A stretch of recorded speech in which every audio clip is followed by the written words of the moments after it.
Chapter 19. What to agree with, what to believe. My meeting with Mikhail Petrovich Shetinin and my acquaintance with his amazing school took place after my second visit to Anastasia.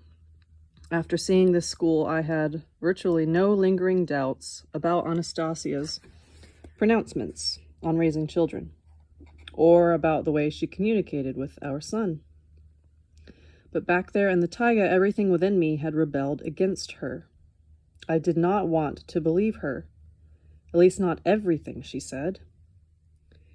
As I write these lines, I can hear many readers saying, either aloud or to themselves, "Come on, how could he possibly doubt? After all, there have been so many times he was obliged to concede that she was right, and he still carries on like an idiot, unable to perceive a new phenomenon."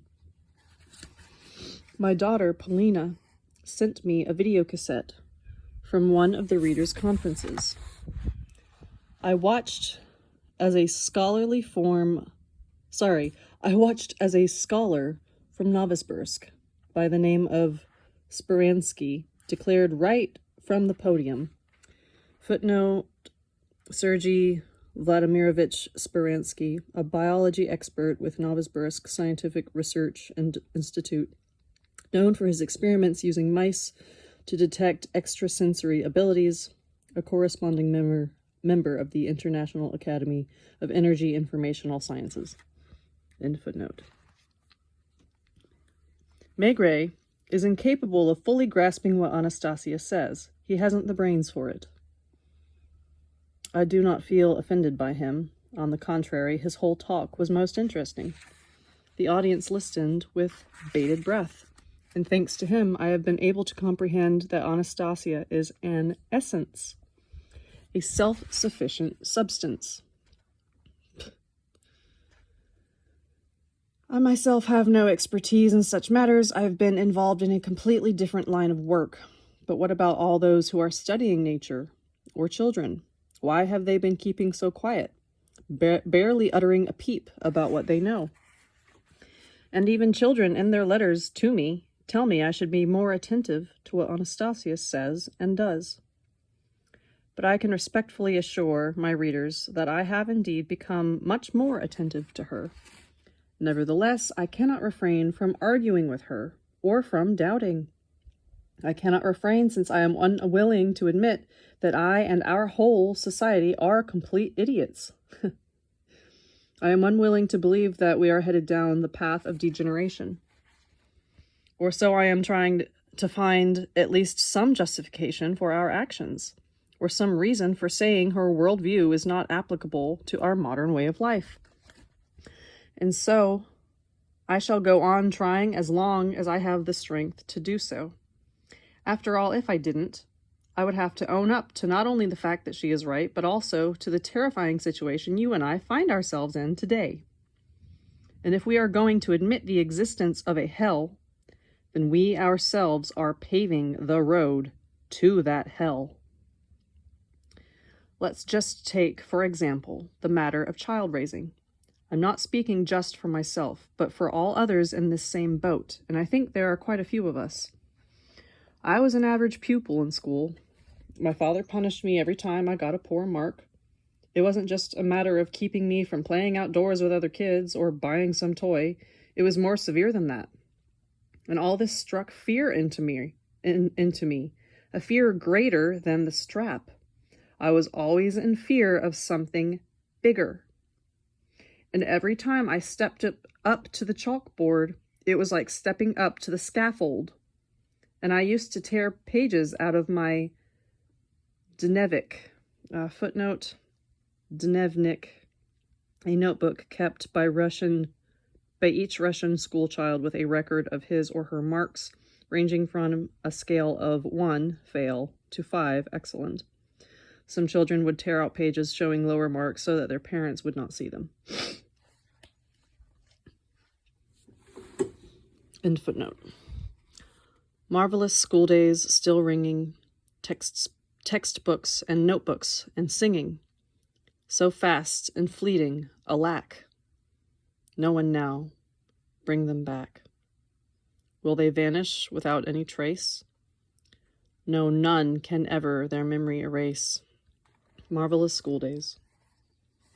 Remembering the words to that song they taught us to make us believe how marvelous our school days were. Brainwashing. Brainwashing. Footnote, that song.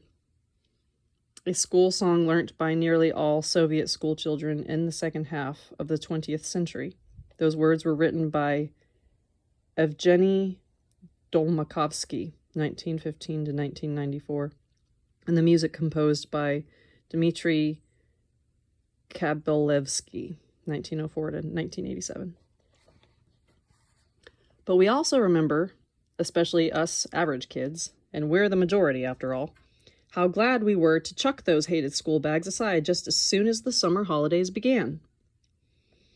And just how marvelous can school days be for a child who has a physiological need to move around, when here he's been required to sit for a whole 45 minutes in a prescribed pose, arms neatly folded at his desk, without hardly moving a muscle. Sure, the slow and sluggish types can take it, but what about the child who is agile, temperamental, and impulsive by nature? But under the one-size-fits-all approach, it's as though everybody were robots. No individuality.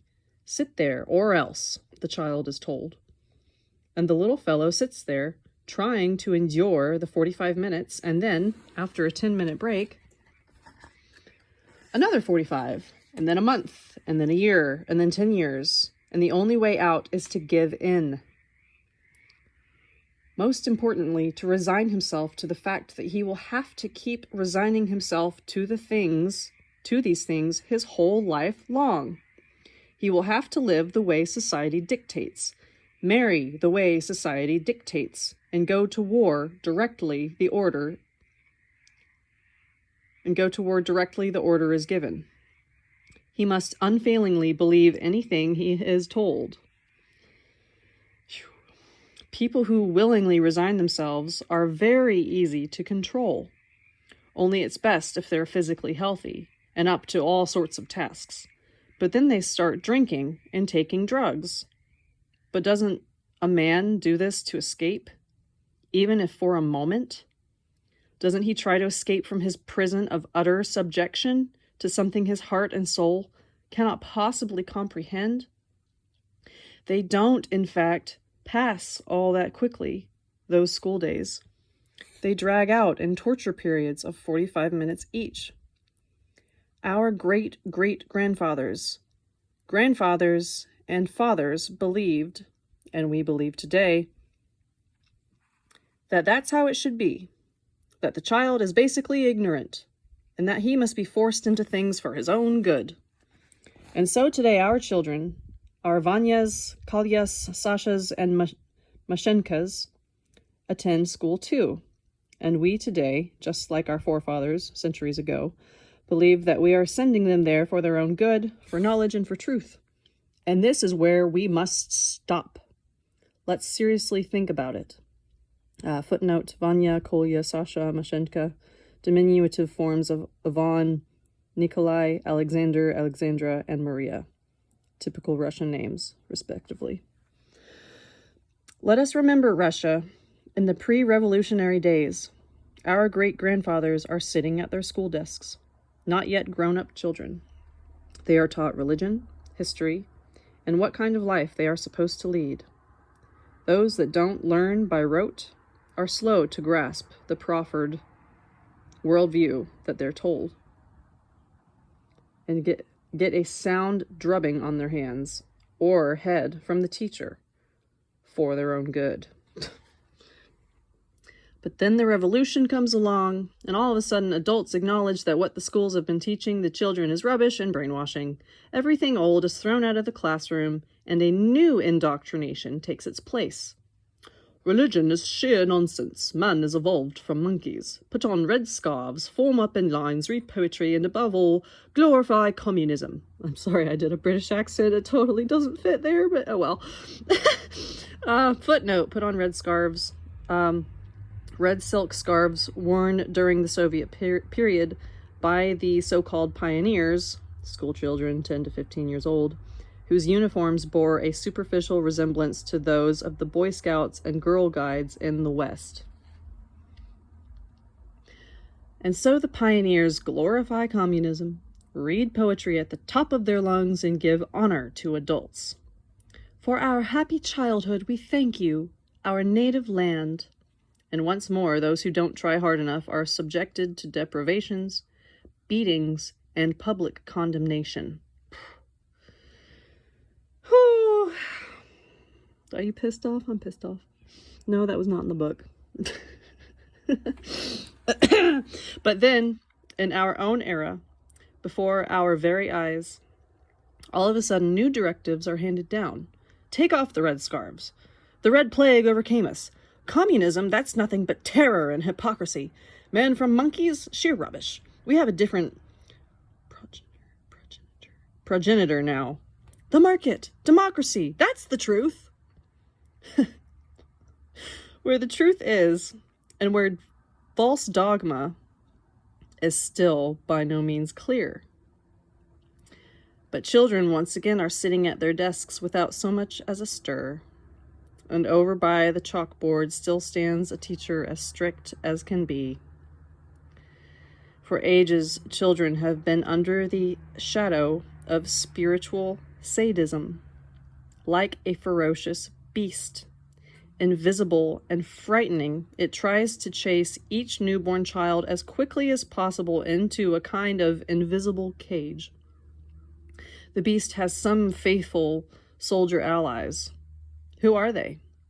Who is spiritually scoffing our children? At our children. Scoffing at every man that comes into this world. What is their name? What's their profession? What? Can we simply accept that their name is school teacher or parent? An educated parent, perhaps. There's no way I can accept that right off. What about you? That was in the book. Today in Russia, teachers are not being paid their wages on time. The teachers are on strike. We won't teach the children, they say. Tell me, is it good or bad when someone is not paid the wages owed them? Of course, it's bad. After all, people need something to live on. But what if there are actually spiritual sadists among those on strike? Now tell me, is it good or bad not to give money to those who scoff at your child? Anyway, the teachers' strikes gave me pause for some rather interesting reflection. Right now, all the major cities have private schools, whose organizers select the most talented teachers and pay them a decent wage, in the neighborhood of twice what they would get in regular schools. Not all parents manage to get their children into a private school, even if they have enough to pay for the tuition, simply because there are not enough private schools to go round. And why aren't there enough? The answer is simple. Because there aren't enough good teachers. The founders of private schools can't find them. Another question. If they can't find teachers, even at a good salary, who are all those people on strike? Now there's a question for you. Only please believe me, I am in no way wishing, out of the whole cross-section of our society, to point the finger at teachers alone. When I speak about them, I'm including myself too. After all, I'm one of them. I too, after all, as a parent, made my daughter study what she was taught in school. And then when perestroika came along, I asked her, "What is your teacher telling you about history now?" Only to hear in reply, "The teacher talks, but it's like he isn't saying anything." And what could I say to my daughter about that? So I simply advised her, well, don't go philosophizing about it, just get on with your studies. Footnote, just a reminder, perestroika, the policy of restructuring the economic and political system in the Soviet Union, initiated by Gorbachev in 1985, which eventually led to the collapse of the Soviet system and the breakup of the USSR in the early 1990s. Today we have strikes, but is it only the teachers? Doctors are on strike, so are miners, so are academic researchers. The strikers write on their placards, "Down with the government! Down with the president!" It's all quite logical, according to the strikers. After all, if there's no pay, It means the authorities are not carrying out their duties. Everything in their demands seems logical to us today, but what about tomorrow? Again, a question must be answered. Perhaps it will come out tomorrow that the government and the president have been standing on the bright side all along, saving the whole earth from invaders and vampires. Perhaps against their will, unwittingly, risking loss of power under a hail of malevolence by their refusal to give money to sadists and destroyers of people's souls and bodies, as well as the earth. And yet the latter have hysterically portrayed themselves as martyrs in the public's eyes. Today it's martyrs, in the context of today's positions and dogma. But tomorrow there will be a different dogma, and who will be portrayed as what is not yet clear. Anastasia says this: everybody is choosing an unreliable path for themselves. They always get what is coming to them, not in the next life, but in this one. But with the dawn of each new day, each one of us is given the opportunity to determine whether their path is true or not. And the choice is up to you. You are free to choose which path to take. You are man. Become consciously aware of what you really are. You are man, born to be in paradise. I asked her, where is it, that paradise? Who's been leading us into some kind of swamp? And she replied, man creates everything for himself. Just to try to fathom what she said next, she was affirming, after all, that the time has now come for the speeding up of some kind of processes in the universe, and those whose way of life does not correspond to the natural laws of being will be subjected to trials, at first in the most ordinary way, clear and understandable, and these trials will serve as a good sign for becoming consciously aware of their actions and the path they are following. For those who don't manage to do this, more troubles will ensue, and then they will have to forsake life in order to be regenerated as healthy beings. But only after 9,000 years. Holy shit. Sorry, I need to sit with that for a second. Y'all, I'm reading that again. Okay? For me and for you too, I guess. She was affirming, after all, that the time has now come for the speeding up of some kind of processes in the universe. And those whose way of life does not correspond to the natural laws of being will be subjected to trials, at first in the most ordinary way, clear and understandable. And these trials will serve as a good sign for becoming consciously aware of their actions and the path that they are following. For those who do not manage to do this, more troubles will ensue, and then they will have to forsake life in order to be regenerated as healthy beings, but only after 9,000 years.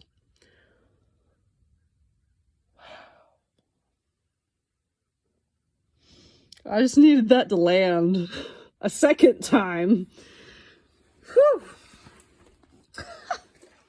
Good thing I'm on the right path. Anyway, okay.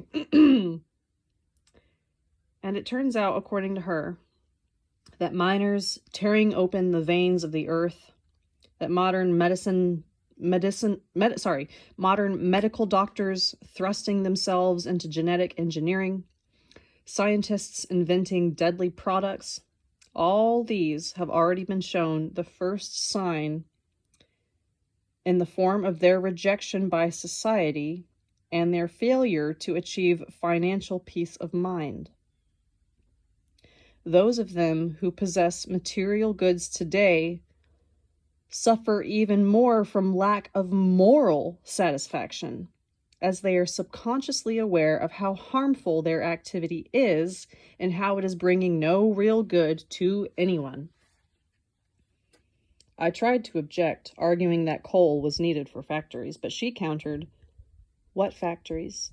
The ones that smoke and burn up the air intended for man to breathe, and turn out steel to make machine guns and bullets? In other words, she maintains that the system we have created to provide artificial conditions for life is so imperfect that all its present achievements will result in terrible cataclysms. And she is dead fucking on. No, that wasn't part of the book. The ground that has been dug up beneath our large cities, where natural underground streams and pure springs welling up from the depth of the earth have been replaced by systems of pipes and taps, is unable to restore itself and is rotting away, bringing this rot along with the water into everyone's taps. Anastasia went on. The time will come when mankind will understand. The most important scientists will come and pay a visit to the grandmother on her plot of land. Famished, they will ask her to give them a tomato for something to eat. The scientists and their illusory creations are not needed by that grandmother today. She knows nothing of them herself, nor does she want to know. She lives a quiet life without scientists' help, while they cannot live without her. They inhabit a world of fruitless illusions, leading nowhere. She is with the natural earth and the whole universe. The universe needs her. It does not need them.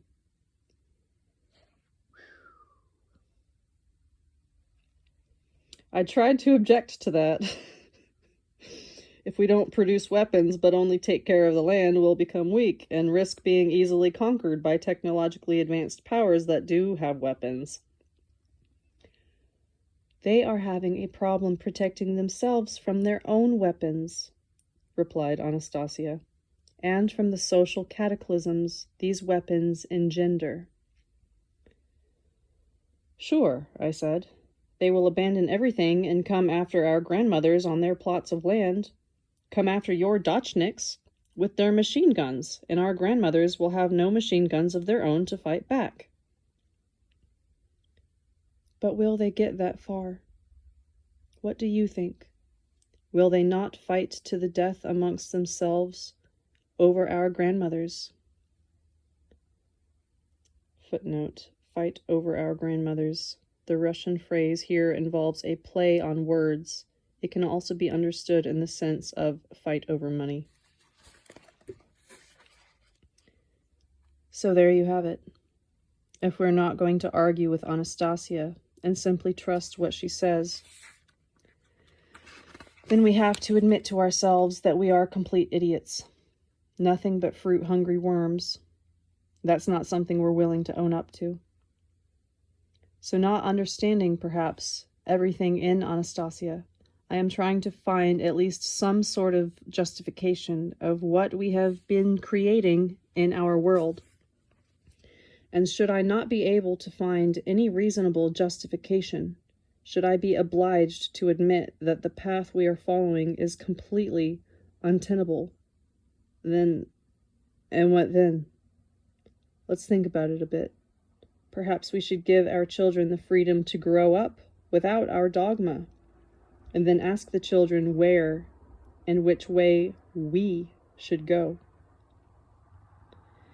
Anastasia talks about how children whom we have not corrupted spiritually will find the way to winning salvation for both themselves and us, or rather, to attain the paradise given to us right from the beginning.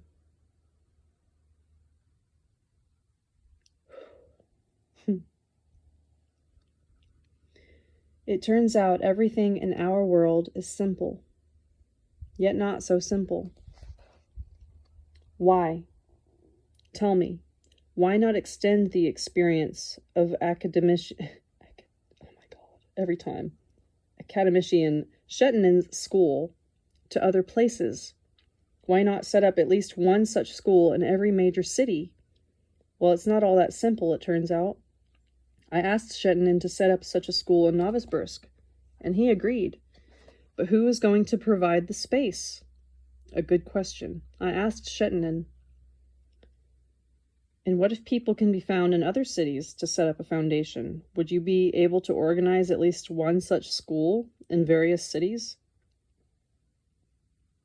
It is impossible to settle everything right away, Vladimir. But why? We shan't be able to find that many teachers for all the schools. And again, the thought, what's this about there not being enough teachers? Who are all those people out on strike?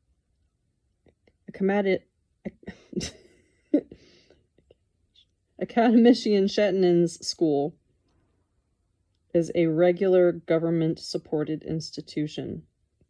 It is not a private school. It comes under the Ministry of Education of the Russian Federation and does not charge tuition fees. Footnote, despite Shetinin's school's official status since this book was published in Russia in 1998, the Russian Orthodox Church has labeled the school a totalitarian sect, and it has become a target of a concerted liberal campaign in the mass media, described in Book 7 of the Ringing Cedars series, The Energy of Life, aimed at discrediting the school and disrupting its operation. In 2001, the school's main building burnt down for unknown reasons, but was rebuilt by pupils themselves in an even more impressive form.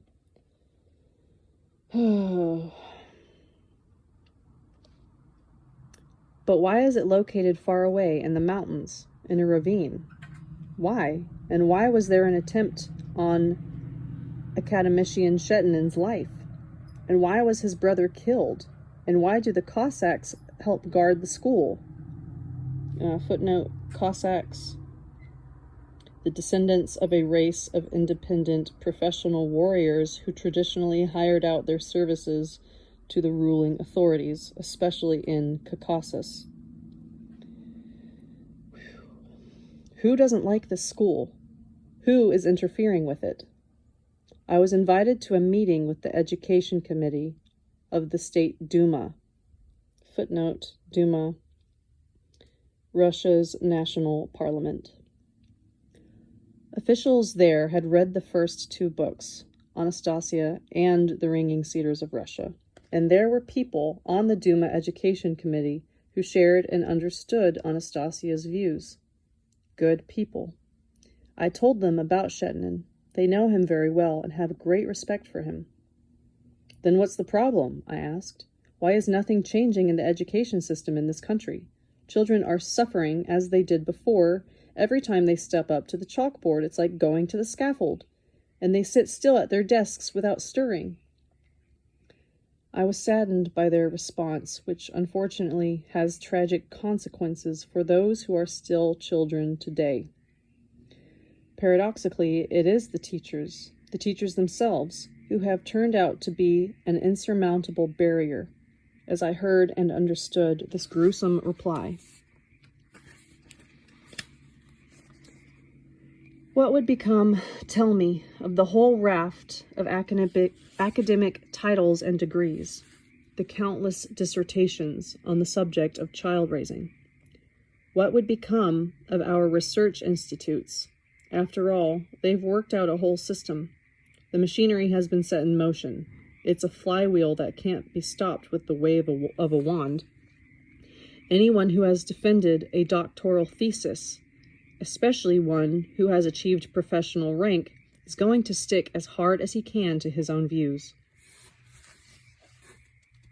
I also learnt how a woman member of the Duma lamented after visiting Shetinin's school. I don't understand anything that's going on in that school. It's quite out of the ordinary, something like a sect. I wasn't aware of the specific meaning of the word sect, Russian sekta.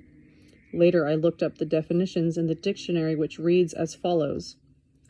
Sect, from Latin, secta, teaching, movement, school. 1. A religious community or group which has cut itself off from the prevailing church. 2. an isolated group of people absorbed in their own narrow group interests. It is not clear in what sense the Duma member was using this word, but I felt neither definition is really applicable to Shettinin's school. And if it has indeed cut itself off, has it cut itself off from the good or the bad? I think I think if it has cut off at all, then it has detached itself from the sadistic treatment of children. As for the Duma, as long as its members make such statements, I have nothing to say. Let readers themselves consider whether and in what measure the second definition quoted above applies to certain factions in the Duma, an isolated group of people absorbed in their own narrow group interests. Does that mean they're a sect? Shettinin was shot at, but he is a man. Now the Cossacks, perhaps, will help to some degree, and Anastasia promised to protect the new shoots. I now realize it would be better for her not to come out of her taiga, at least for the time being. If she were just slightly more aggressive, she could easily zap dissertations, academic titles, and all sorts of rot with her ray. But no way. A gentler approach, she says, is needed. People's consciousness needs changing. Anyway, here I've gone and written down my thoughts about child raising in our modern schools. Only they've come out rather chaotic, not very sincere. Not very sincere, since if I were to describe how I really feel about our schools, I'd have to resort to some pretty foul language. But my style of writing has somehow changed after my talks with Anastasia. There are a lot of words that simply wouldn't fit in. I would still like to say a word to all those teachers who have been able, in spite of the system, to impart to their children even a smidgen of good, and, as Shettinin says, enroll them in the natural cosmic process. Thank you, along with my deepest respect. And there's another thing I have learned from what Anastasia says about child raising, namely that first and foremost comes the conscious awareness of the child as an individual. By comparison with us adults, youngsters are, of course, physically weaker, but at the same time immeasurably kinder than we are, unsullied, not bound by dogma. And before we go filling our children's heads with any kind of moralizing, we need to understand something about the world ourselves. Ourselves. We need to think things through ourselves and to forget about somebody else's dogma, at least for a time. As for us entrepreneurs, we too have to somehow seek out teachers in each city, help create foundations for the schools where we shall be teaching our children and grandchildren.